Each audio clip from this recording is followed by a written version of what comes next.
والعاقبة للمتقين والصلاة والسلام على سيد المرسلين نبينا محمد وعلى آله وصحبه أجمعين أما بعد فأعوذ بالله من الشيطان الرجيم بسم الله الرحمن الرحيم قل هل يستوي الذين يعلمون والذين لا يعلمون وقال النبي صلى الله عليه وسلم طلب العلم فریضہ على كل مسلم۔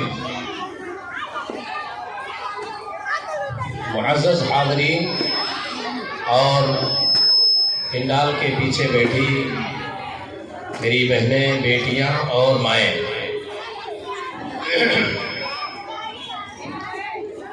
آج بڑا اچھا دن تھا کہ اس خدیجۃ الکبریٰ رضی اللہ عنہا، ایک تاریخ سے رضی اللہ عنہا کہہ دے تو شاید پرانی تاریخ آپ لوگوں کو یاد آ جائے۔ اس مدرسے میں ہم آئے تھے اور بچیوں یا ان کی ماں اور بہنوں کی تعداد تو میرے خیال میں اچھی خاصی لگ رہی ہے، لیکن ان کے ذمہ داروں نے انتہائی مایوس کیا ہے، انتہائی مایوس کیا ہے۔ آج کے دن ان کو ضرور حاضر ہونا چاہیے تھا، اس لیے کہ آج کے دن بچیوں کو نصیحت کی جانی تھی اور ان کے گارجین کو بھی نصیحت کیا جانا تھا، لیکن ہمارے پاس تو ایک ہی پہلو بچے ہیں، صرف بچیاں ہی بچیاں ہیں، تو یہ ہمارے لیے تھوڑا افسوس کا مقام ہے۔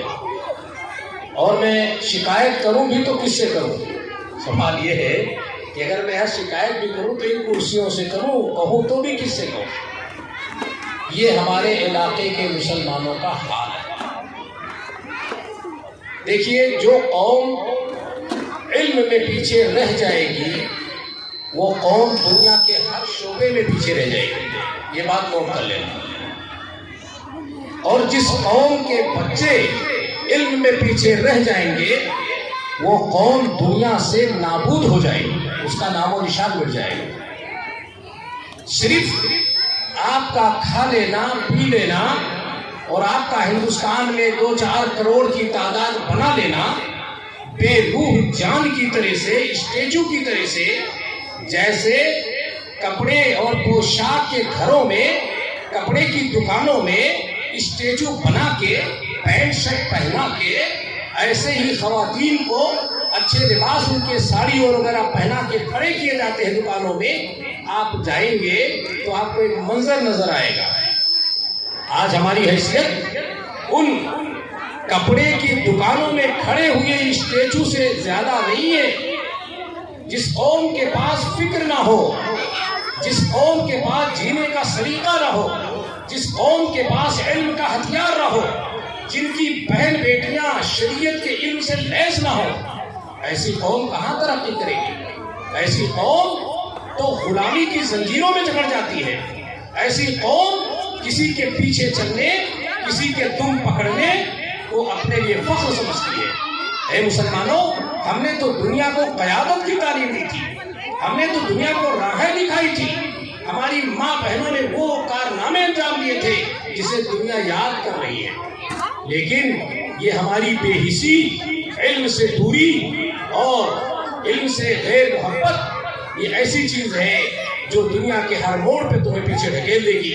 یہی وجہ ہے کہ آج ہماری بچیاں ہر میدان میں پیچھے جا رہی ہیں، ہمارے بچے ہر میدان میں پیچھے جا رہے ہیں۔ ان کا ذمہ دار کون ہے؟ ان کا ذمہ دار ان کے والدین ہیں، کوئی دوسرا نہیں ہے۔ جب ماں بچی کی صحیح تربیت نہیں کرے گی، بچی کو صحیح اسلامی تعلیمات سے روشناس نہیں کرے گی، جب بچی کو اسلامی آداب نہیں سکھائے گی، بچی کو پردہ نہیں بتائے گی، بچے کو چھوٹے بڑوں سے ملنے کا طریقہ نہیں سکھائے گی، بچے کو محارم اور غیر محرم کا فرق نہیں سکھائے گی، چچا کے لڑکوں کے ساتھ، ماموں کے بیٹوں کے ساتھ اور ماموں صاحب بھائیوں کے ساتھ، چچا صاحب بھائیوں کے ساتھ انہیں موٹر سائیکل پر بٹھا کے بھیجتی رہے گی، ایسے قوم کی تہذیبیں مر جاتی ہیں، ایسی قوم بے غیرت ہو جاتی ہے۔ جب آپ اسلامی شریعت کا علم حاصل کریں گے تب آپ اس دنیا میں عزت کی زندگی گزاریں گے، اس دنیا میں سر اٹھا کے جئیں گے اور اس دنیا میں آپ کو عزت ملے گی۔ میں جو بات عرض کرنا چاہتا ہوں کہ آج ہمارا یہ علاقہ گیسڑی اور گیسڑی سے جڑا ہوا، گیسڑی اور گیسڑی سے جڑے ہوئے یہ جو 20-30 گاؤں ہیں، نتیجہ یہ ہو رہا ہے کہ ان 20-30 گاؤں کے مسلمان اگر چاہتے تو اس خدیجۃ الکبریٰ کو کیا سے کیا بنا دیتے۔ یہی حال جو آپ دیکھنے میں آ رہا ہے، اسی حالت میں یہی نہیں بلکہ ہمارے گاؤں کے جو مدارس ہیں، مکاتب ہیں، وہ بالکل مرتے چلے جا رہے ہیں، وہ ڈوبتے جا رہے ہیں، اور ہمارے گاؤں کے لوگ، ہمارے علاقے کے لوگ جو ان کی ذمہ داریاں تھیں، اپنی ذمہ داریوں کو سمجھتے ہی نہیں ہیں۔ اس لیے میرے بھائیوں، میں گزارش کرتا ہوں، بڑے بڑے علماء کرام تشریف لا چکے ہیں، میں تھوڑی 2-3 باتیں اور کروں گا، ہو سکتا ہے کہ میری یہ بات میرے بھائیوں اور میری بہنوں تک پہنچے اور ہمارے علاقے میں ایک طرح سے بیداری پیدا ہو، انقلاب پیدا ہو، علمی انقلاب پیدا ہو، اور ہم پھر سے جاگ جائیں۔ میں 2-3 باتیں عرض کرنا چاہتا ہوں۔ سب سے پہلے اپنی بہنوں سے عرض کرنا چاہتا ہوں کہ آپ اپنی عفت اور عزت کی حفاظت کریں۔ آپ کے لیے یہ جگہ جگہ موڑ پر، نکڑ پر یہ بھیڑیے بیٹھے ہیں، شکار کے لیے بیٹھے ہیں۔ آپ اپنی عزت و آبرو کی حفاظت کریں، سب سے پہلا نقطہ یہ ہے۔ اور حفاظت کے بہت سارے انداز ہیں۔ آپ اپنے جسم کی حفاظت اپنے برقعے سے کرتی ہیں تو اپنے کان کی حفاظت اپنے موبائل سے بھی کریں۔ ماں باپ کو نصیحت کرتا ہوں، اگر کسی اجنبی کا فون آئے تو بچی کو اٹھانے نہ دیجیے۔ ماں باپ بچی کو آزاد نہ چھوڑیں، ان کے ہاتھوں میں فون نہ دیں، غیروں سے ان کے رابطے نہ ہونے پائیں، کیونکہ آج جو معاشرہ ہمارا ہو رہا ہے، اتنا آزادانہ معاشرہ ہو رہا ہے، گاؤں گاؤں میں معاشرے کی شادیاں ہو رہی ہیں، معاشرے کی شادیاں ہو رہی ہیں، بچے سے معلق ہو گئی ہے، اور باپ اور ماں دونوں مجبور ہو کر کے یہ معاشرانہ شادیاں کر رہے ہیں۔ یہ حالات نہ پیدا ہونے چاہیے۔ یہ ہمارے معاشرے میں اس طرح کی برائیاں اگر جنم لے گی تو یہ برائیاں متعدی ہیں، ایک گھر سے نکل کر دوسرے گھر کی طرف منتقل ہوگی، ایک رشتہ داری ایک خاندان سے نکل کر دوسرے خاندان کی طرف جائیں گی۔ اس لیے میں اپنی بہنوں سے یہ گزارش کرتا ہوں کہ آپ اپنی عفت اور اپنی عزت کی حفاظت کریں۔ آپ کی کرامت آپ کے ہاتھ میں ہے، آپ کا وقار اپنے ہاتھ میں ہے، اپنے وقار کو پامال نہ کریں۔ دوسری بات، میں ان کے والدین سے گزارش کرتا ہوں کہ اپنے گھروں میں اپنے ان رشتہ داروں کو جو ان کے محرم نہیں ہیں، جن سے پردہ کرنا واجب ہے، ایسے لوگوں کو اندر انٹری نہ دیں۔ اپنی جوان بیٹیوں سے، ان کے چچا زاد بھائیوں، ان کے خالہ کے بیٹوں، ان کے ماموں کے بیٹوں کو ملنے کی قطعاً اجازت نہ دیں، کیونکہ ہماری شریعت نے روکی ہے۔ یہیں سے برائیاں پھیلتی ہیں، اور یہ برائیاں اس قدر پھیل جاتی ہیں کہ دونوں خاندان آپس میں دونوں سر جھکا کے بیٹھ جاتے ہیں، ذلت کا یہ عالم آگے آتا ہے۔ اس لیے ان سے بھی گزارش ہے کہ آپ اپنے گھروں پہ پردہ لگائیں، صرف انہی لوگوں کو اجازت دیں جنہیں اسلام نے، شریعت نے، قرآن نے داخل ہونے کی اجازت دی ہے۔ دوسری بات کہنا چاہتا ہوں، اور وہ یہ ہے کہ ہمارے مدارس جو بچیوں کے لیے بھی ہیں، ان کے لیے 2-3 ہم منصوبے دینا چاہتے ہیں، اور اس منصوبے پہ آپ لوگ بھی غور کریں۔ ایک منصوبہ تو یہ ہے کہ ہماری بچیاں صرف شریعت کی تعلیم حاصل کر کے ہی نہ رہ جائیں، دنیا سے ان کو دور نہ کیا جائے، دنیاوی علوم سے ان کو الگ نہ کیا جائے، کیونکہ ہماری شریعت شرعی آداب اور پابندی کا لحاظ کرتے ہوئے دنیا کے تمام علوم و فنون کی تعلیم کی اجازت دیتی ہے۔ ہماری بیٹیاں سائنس پڑھیں، ہماری بیٹیاں میتھ پڑھیں، ہماری بیٹیاں بایولوجی پڑھیں۔ آج ضرورت ہے، کیونکہ ہمارے یہ جو اسلامی معاشرہ ہے، اس اسلامی معاشرے کا آدھا حصہ یہ میری بیٹیاں ہیں، میری بہنیں ہیں، میری مائیں ہیں۔ ان کی سدھار کے لیے ان کے اندر اسلامی سدھار کے لیے، ان کے علاج و معالجہ کے لیے ضروری ہے کہ انہی میں سے ایسی خواتین تیار کی جائیں جو ان کی خدمت کر سکیں، چاہے وہ ڈاکٹر کی شکل میں ہو، چاہے وہ استاذیہ کی شکل میں ہو، چاہے وہ ممرضہ کی شکل میں ہو، شکل جو بھی ہو انہی میں سے ایسے قابل اور ایسے باعلم باشعور خواتین پیدا کی جائیں جو ہمارے اس صنف کی حفاظت کر سکیں اور ان کی خدمت کر سکیں۔ دوسری بات یہ ہے کہ ہمارے مدارس میں ایک چیز کی بڑی ضرورت ہے، اور وہ کیا ہے؟ یہی بچیاں جب آگے چل کے ماں بنتی ہیں تو نہ تو یہ اپنی صحت کے بارے میں علم رکھتی ہیں، نہ اس ہونے والے پیدا ہونے والے بچے کے بارے میں کوئی معلومات رکھتی ہیں۔ ایسی حالت میں جب ان کا شوہر باہر ہوتا ہے یا گھر سے دور ہوتا ہے اور جب بچہ بیمار ہو جاتا ہے تو بہت بڑا مسئلہ ان کے سامنے کھڑا ہو جاتا ہے کہ یہ بچے کو فرسٹ ایڈ کیا دے۔ بچے کو سخت بخار ہے تو ان کو یہ تعلیم دینی چاہیے کہ بچے کی حفاظت کیسے کرو گی۔ اگر بچہ بیمار ہو جائے تو جو بیسک معلومات ہے میڈیکل کی وہ ہماری بچیوں کو دینا ضروری ہے۔ یہ نہیں کہ بچہ بیمار ہو گیا تو اب ماں بیٹھ کے رو رہی ہے میں کیا کروں۔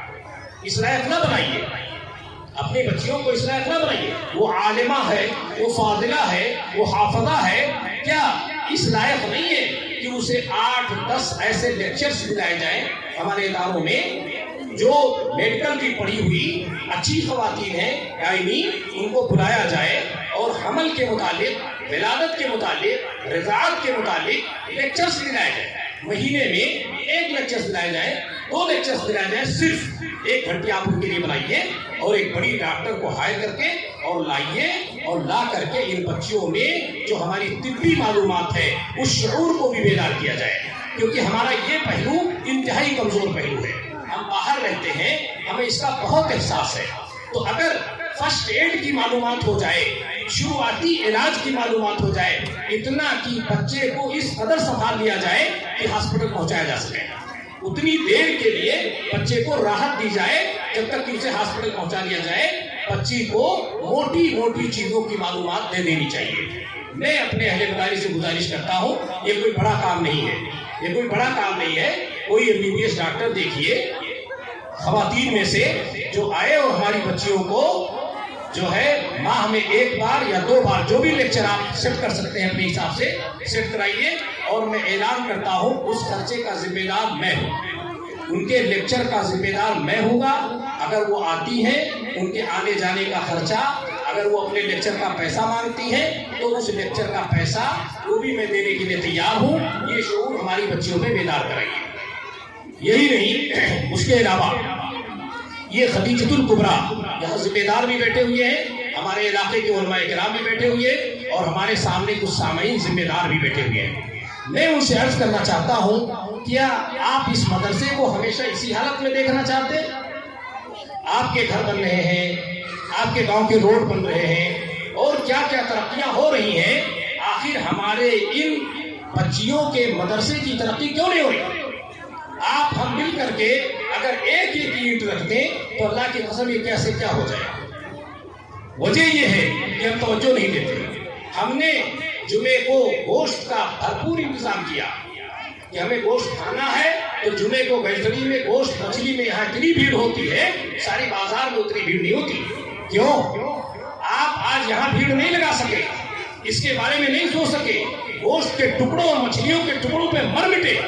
ایسی قوم جو کھانے کا دل دادا ہو جائے، ایسی قوم جو کھانے پہ مر مٹے، اور اپنے بچیوں کی تعلیم، ان کے مراکز، ان کے علمی مشاغل کو چھوڑ کر کے اگر اس طرح سے وہ چلی جائے تو یاد رکھو، نہ آپ کے مدرسے آگے بڑھ پائیں گے، نہ آپ کے یہاں ایجوکیشن کا کوئی مقام ہوگا، نہ آپ کے بچے پڑھ پائیں گے۔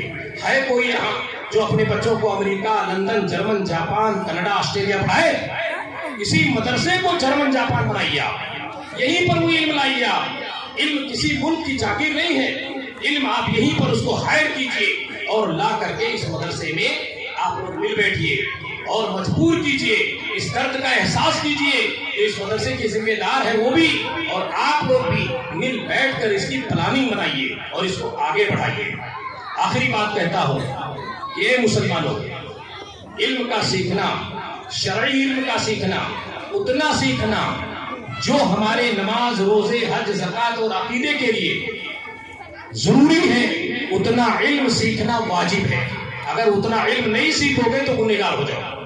میں نہیں کہتا ہوں کہ ہر آدمی کا حافظ قرآن اور حافظ صحیح بخاری ہونا ضروری ہے، نہیں، اتنا علم ہر مسلمان کو سیکھنا ضروری ہے جو اس کے عقیدے، جو اس کے عمل کے لیے ضروری ہے، اتنا علم سیکھنا ہر مسلمان پر واجب ہے۔ اب یہ نہ ہو کہ آپ ایک بچے کو پڑھائیے اور 4 بچے سے گنا کٹوائیے۔ ہر بچے پر اتنا علم حاصل کرنا ضروری ہے، ہر باپ پر اتنا علم حاصل کرنا ضروری ہے، ہر بھائی پر اتنا علم حاصل کرنا ضروری ہے جس سے وہ اپنے عقیدے کو بچا سکے، صحیح عقیدہ سیکھ سکے، صحیح طریقے سے نماز پڑھ سکے۔ آخر میں دعا کرتا ہوں اللہ تعالیٰ ہم سب کو اس کی توفیق نصیب فرمائے، اور ہم جس مقصد کے لیے یہاں بیٹھے ہیں اللہ ہمیں اس مقصد میں کامیاب کرے۔ اے اللہ اس مدرسے کو تو ہمارے اس علاقے کا سب سے بہترین اور نمونے کا مدرسہ بنا دے، اور اے اللہ ہمارے وہ بھائی جو ذمہ دار ہیں ان کے دلوں میں شعور پیدا کر دے، ان کے دلوں میں جذبات پیدا کر دے، وہ آگے بڑھے، اور ہمارے علاقے کے مسلمانوں میں اس مدرسے کے تئیں درد و محبت پیدا کر دے کہ وہ بھی اس سے جڑیں اور جڑ کر کے اس مدرسے کو آگے بڑھائیں۔ ہم چاہتے ہیں کہ ہمارے علاقے کا یہ ایک اعلیٰ مدرسہ بنے، بہترین مدرسہ بنے، نمونے والا مدرسہ بنے، اور آپ کے اس مدرسے سے ہزاروں بچیاں فیض اٹھائیں اور یہاں سے علم اور عقیدے کی تعلیم کی نشر و اشاعت ہو۔ وآخر دعوانا الحمد للہ رب العالمین، وصلی اللہ